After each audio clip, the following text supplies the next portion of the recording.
ఒంట్లో బాగుంటాం లేదా ఈ మధ్యన నీకసలు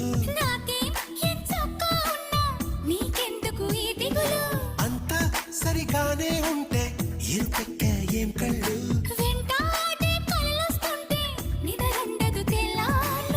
అయితే మరి నువ్వెప్పుడు కనలేదా ఏ కలలు